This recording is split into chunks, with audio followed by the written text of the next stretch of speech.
Right guys, welcome back to part 3 of the 429 build, and as you can see we are at the place where we left off in the last episode. What I'm going to do now is clean up my desk first because it's a mess, and I'm going to start sanding this down and prepping it for some filler to get it all ready to fill. It's been left overnight and it's gone really stiff. I mean, it was quite flimsy while the glue was still setting, but now the glue's set, it's actually gone quite hard. So it means now I can sand it down without it collapsing at all on me. But I'm going to get it to the shape that I need and then start filling it, and then let that dry, sand it down again, and that'll be then ready for fiberglassing. So let's crack on, shall we?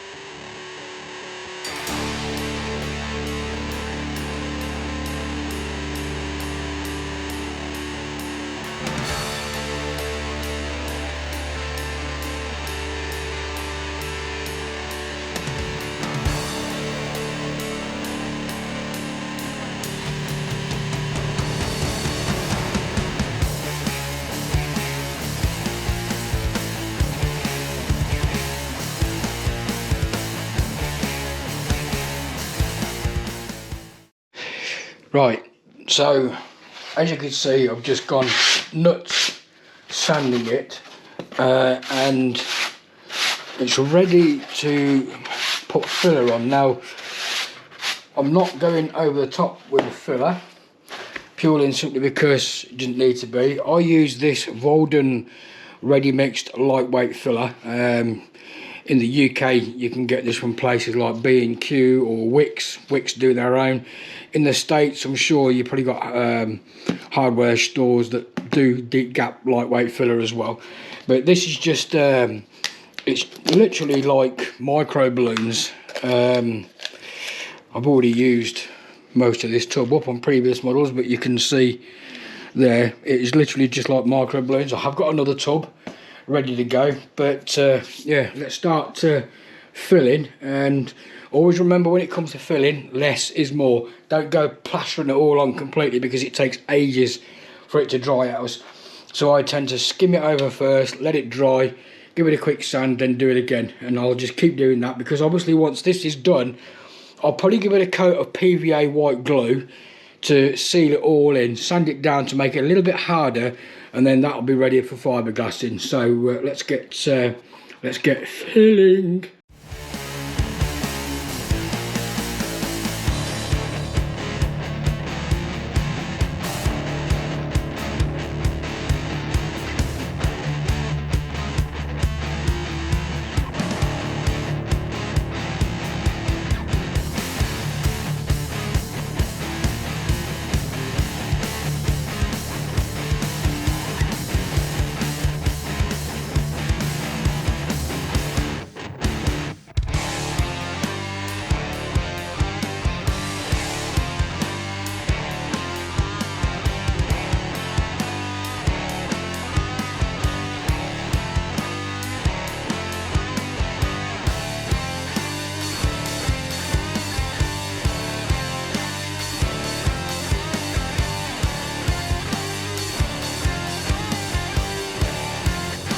Right gang, we've got the first layer of filler on, and it doesn't take long to put it on, but also it doesn't take long for it to go off. So I'm going to let that go off now, and once it's completely dried I can give it a sand down again, and it'll show up any divots that I've missed or things like that I've missed and whatnot, which I can then fill again and again and again, and just keep going until you've got a nice smooth surface. Because don't forget, we're going to be fiberglassing over the top of this, so try and get it as nice as you possibly can, because believe you me, if you've got like little divots in this here, it'll show up on the fiberglass as well.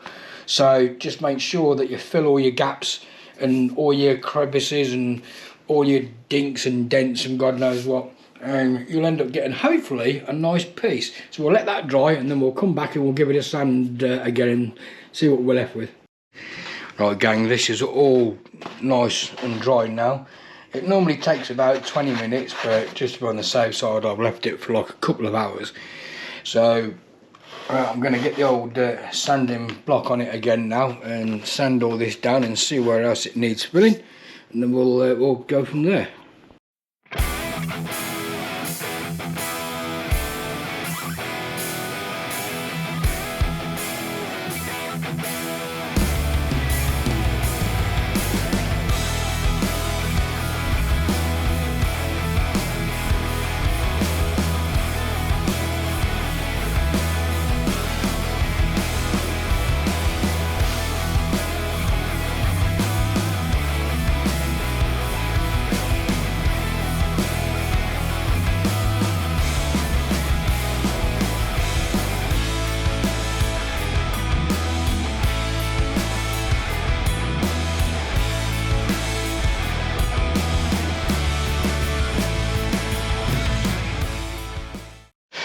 Right guys, as you can see there, even with a filler on, there's still a few places where it needs to be filled again. You know, I mean, there's some big spots like there. I mean, you could see I was going over it with a flat piece of sanding board that I've made it myself. And the whole point of that is to keep the surface as nice as level as possible, and it will show up all the imperfections. Like, I mean, there's quite a big one there. There's a few little ones here and at the front and on the top here as well, and along here there's a few little imperfections. Just got to do a bit more sanding down here because I missed that bit, and you can see there's quite a big bit there that needs filling as well, but it's coming along, and all in all shouldn't be too long before we finish it. Right gang, I have all the components for the fuselage now cut out, and it's going to be built in the same way as I did the doghouse. The doghouse is now finished and it's all ready to be fiberglassed, but it is literally going to be like a slot together kit, and hopefully you'll be able to see what it is that I'm trying to achieve. Like, say for example, this is going to go on the back, like so, and that'll be glued in place. And then we've got the formers here, which will be cut and placed as and where they need to go. We've got this bit here, which will be the top deck, and that is basically going to be where the doghouse will sit.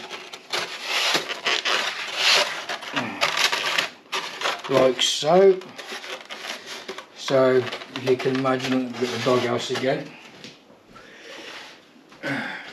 you can imagine that is your fuselage, and then your doghouse will be sat on top like so, and there will be another piece here, which is this big bit here, all the formers are on, and then we've got all the positions of where the formers are going to go.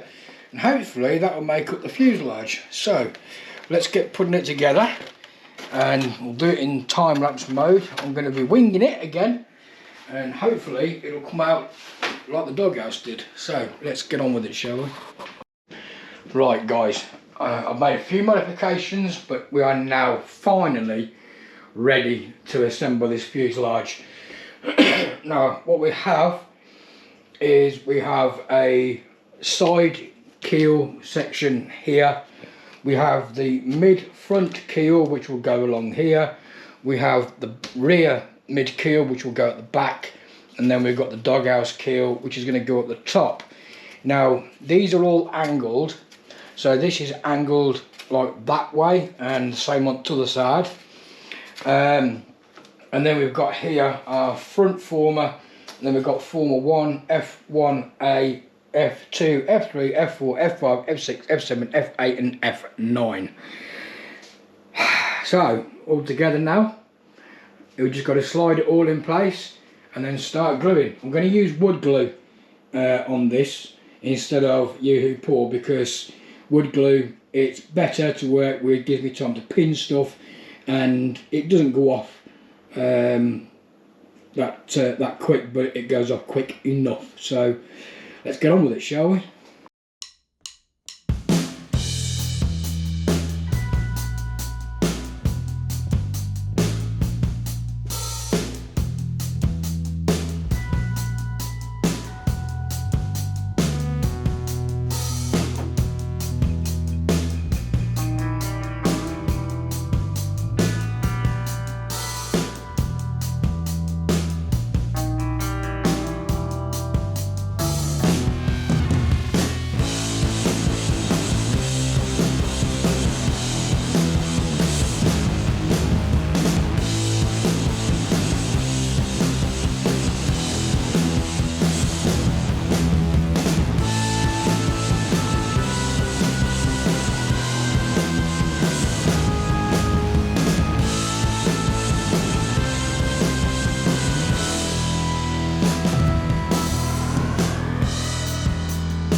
Right, as you can see, gang, I've got the first side of formers all in, and I have to admit it's coming along really nicely. You should hopefully be able to see now what it is I'm actually doing. So I'm gonna make myself a coffee, get something to eat because I'm starving, and then I'm gonna leave these formers to dry while I do so. Shouldn't take that long because this wood glue does go off pretty quick. And then I'll start putting the formers in on the other side. You may notice in a couple of places where the keel, or like here for example, it's quite high up, but I deliberately made it like a little bit more so because I knew that if I needed to cut any down, then I'd have the safe ability to do so without ruining it, basically. More is better than less. If I had too little, then I'll end up gaping hole, but once I get it planked, then the bits that stick up and sit proud from where it's all planked, I can then just shave that off before I sand it all down. So yeah, that's the first side done. I'll get myself something to eat and then crack on with the other side.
There we have it, guys. We've got all the formers in place now, and hopefully with the doghouse just placed on top, you can actually see this 429 starting to take shape. I'm going to leave it now for a day or so for the formers to completely dry, but we've got them in on both sides, as you can see there. I've still got a few pins at the top there where it was still wet, so yeah, we'll let it settle down and we can start planking it like we did on the doghouse here. But yeah, I can see the barrel 429 actually coming along and taking shape. So I'm going to end it on this one, guys. I'm not trying to have my videos too long. I'm trying to keep them for around about half an hour, that kind of thing. But yeah, hope you've enjoyed this build process. Hit the old like, subscribe button and the old notifications bell for more content on this model helicopter, which will be coming pretty soon. Thanks for watching, guys. I will see you next time.